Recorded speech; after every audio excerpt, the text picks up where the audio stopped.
Asante sana Mheshimiwa Naibu Spika, na mimi kunipatia fursa hii kuchangia Wizara ya Viwanda na Biashara.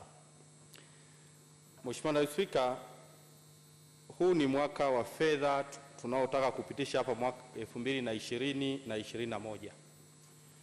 Na kama Mheshimiwa Waziri alipokuwa anaeleza hapa bungeni awali, amesema kwamba wizara hii ndio iliyobeba sera ya awamu ya 5 ya viwanda, ndio iliyobeba. Na mimi siwezi kubishana naye, ninakubaliana naye kwa 100%. Lakini Mheshimiwa Naibu Spika, kuna vitu ambavyo nilikuwa nategemea kutoka kwake na ningependa kupata majibu baada ya maelezo haya nitakayokuwa nimeyatoa. Jambo la kwanza, amezungumzia kufungamanisha kilimo na viwanda. Na Mheshimiwa Naibu Spika, ili uwe na viwanda lazima uwe na uzalishaji. Yaani unasema kuna production, processing, alafu mwisho unakwenda kwenye market. Uzalishaji, uchakataji kwa maana ya kuongeza thamani ya bidhaa pamoja na soko. Sasa hivi vitu vitatu ni lazima uvifungamanishe pamoja. Ndio sasa hapo tutakuwa tunazungumzia sera sahihi ya viwanda. Na kwenye hili Mheshimiwa Naibu Spika, Wizara ya Fedha, Kilimo pamoja na Viwanda na Biashara walipaswa kuja na mpango wa pamoja kwa maana ya comprehensive report ya namna gani ya kwenda pamoja. Lakini tukiacha hivi hivi kwamba viwanda anakuja na sera yake, kilimo anazungumza lugha yake, Wizara ya Fedha naye kwenye kusimamia sera anakwenda tofauti, ndio maana unajikuta kila siku kumekuwa na hizi contradiction ambazo zimekuwa zikitokea. Nitatoa mfano. Kwa mfano kuna kwenye kule chai, wazalishaji wakubwa wa chai, kampuni ya Deal anataka kuondoa mtaji wake ambaye ndio mzalishaji mkubwa, kwa sababu tu kuna masuala ya kikodi ambayo watu wa TRA na Wizara ya Fedha wameshindwa kumalizana kule. Ukienda kwenye tumbaku kuna mambo ya namna hiyo hiyo. Mheshimiwa Naibu Spika, ukiangalia TLTC ana malalamiko ambayo yanahusiana na kikodi, lakini huyu anasimamiwa kiviwanda na wizara, lakini wanaokwamisha wako upande mwingine. Kwa hiyo lazima serikali ije na comprehensive report. Yaani ni lazima tudemand sera ya kikodi na sera ya fedha kwa watu wa hizi wizara tatu ili kusaidia hii sekta nzima ya viwanda. Ni kitu ambacho hakiwezi kuepukika. Kwa hiyo hili niliona niliseme, ukiona Unilever wana malalamiko yale yale, ni kwa sababu hawa watu watatu kila mmoja anasema nasimamia sera yangu, mwisho wa siku tunakuwa tunawaumiza wawekezaji wa ndani ya nchi.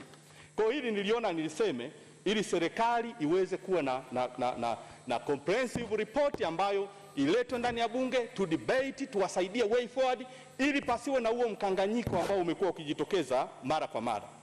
Jambo la pili, Mheshimiwa Naibu Spika, ili tuende kwenye viwanda nchi yetu, unajikuta kabisa kwamba inabidi uende BOT ukaangalie pale ni vitu gani ndani ya nchi hii tunaagiza zaidi. Sasa ukiangalia kwenye ripoti ya BOT utaona Tanzania tunaagiza zaidi mafuta. Sasa kwa taarifa ya mwaka 2018 tuliagiza mafuta ya 1.5 billion US dollar. Sasa hii takwimu Mheshimiwa Naibu Spika, unazungumzia karibu trilioni 3 na kitu za kitanzania. Hiyo ni uagizaji wa bidhaa nje. Sasa substitute yake ni nini? Ni gesi. Serikali na wawekezaji kwenye viwanda vya gesi ili kusaidia, tuna substitute kupunguza kupeleka pesa nje.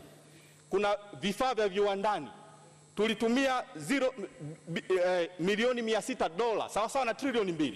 Ukienda vifaa vya magari pamoja na uagizaji wa magari, vifaa vya umeme hivi kila kimoja tulitumia zaidi ya milioni 600 dola sawa sawa na trilioni 1.8 kwa kila moja wapo. Sasa utakwenda kwenye madawa. Sasa ukiangalia ile takwimu ya vitu tunavyoagiza nje, ndio majibu sahihi ambayo serikali ya viwanda ilipasa ijikite. Sasa kwenye vifaa vya viwanda, uagizaji wa parts za magari na magari yenyewe, maana yake tunatakiwa tuwekeze kwenye chuma. Ukienda kwenye takwimu chini utaona namba 8 imports tulizoleta zaidi, utaona ni vifaa vya chuma. Maana yake hizi aluminiums ni imported, mabati yanayoitwa msauzi ni imported from China. Sasa hii yote ni kama mtu ambaye hataki kufikiri sawa sawa ndio anaweza kuona kuiache, lakini hii import ndio ilikuwa inapaswa kuwa kipaumbele major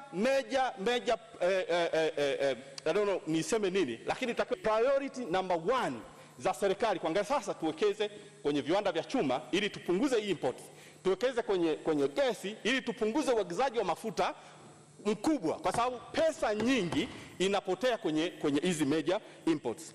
Na la mwisho, Mheshimiwa Naibu Spika, nieleze tu kidogo kuhusu athari za corona na biashara mipakani. Tumeona kwenye clips zinatembea, niliona moja ya Ngara, Watanzania sasa wanazuia magari ya nje yasiingie nchini kwa sababu zile nchi zinazuia Watanzania kupeleka madereva wa malori kupeleka nchini kwao. Tumeiona hiyo, tunaona clips zinazotembea. Sasa hapa kuna vitu vinavyopaswa vifanyike. Lazima serikali ikubali kuwa na coordinated approach ya nchi za EAC, kwa sababu hili janga la corona ni kama vita ya Idi Amin, lazima tujifunge mkanda. Ukiangalia kwenye world analysis wanakuambia corona itaisha mwakani 2021, mid of 2021, na itakwenda far economic impacts zake mpaka 2023. Kwa hiyo sasa na sisi lazima kwenye swala la kiuchumi kulinda biashara zetu, lazima na sisi tuangalie. Yani hatuwezi kuwa peke yetu tu kwamba sisi kama kisiwa tunajifunga kwamba tunaweza tukapambana sisi wenyewe. No, haiwezekani. Kwa hiyo lazima sisi kama nchi tukubali kutumia hii coordinated approach ya kushirikiana na nchi jirani kuona tunawezaje kusaidia biashara yetu ikafanyika huko nje. Lakini jambo jingine, kutumia dirisha hili la World Bank pamoja na IMF wametoa fursa sasa hivi kwa nchi zote ambazo zinaathirika na uchumi kujaribu mnaweza mkaenda kurestructure mikopo yetu kwa maana ya deni la taifa, tunaweza tukaenda kukopa kwa bei nafuu ili kuweza kusaidia kusupport uchumi wetu. Sasa hizi ndio fursa ambazo hatupaswi kuziacha na kuzitumia. Lakini ukiangalia kwenye uchumi, moja ya athari kubwa ya corona ni pamoja na kushuka kwa bei ya mafuta. Sasa hivi bei ya mafuta imefika mpaka dola 10 na kitu. Sasa ni wakati wa sasa wa serikali kutumia fursa kuagiza mafuta mengi ndani ya nchi, ili wakati price ya mafuta inakwenda juu, manake biashara ya mafuta tutakuwa tunasaidia watu wetu zaidi. Kwa hiyo Mheshimiwa Mwenyekiti, utaona kabisa pamoja hili janga ni tatizo, lakini vile vile lina fursa zake, ikiwemo kuagiza chakula, na tunaweza tukauza chakula kwa sababu watu wengi hawajazalisha kutokana na hili janga. Kwa hiyo ni vizuri Wizara ya Viwanda na Biashara ikajaribu kuyaangalia hayo. Asante sana Mheshimiwa Naibu Spika.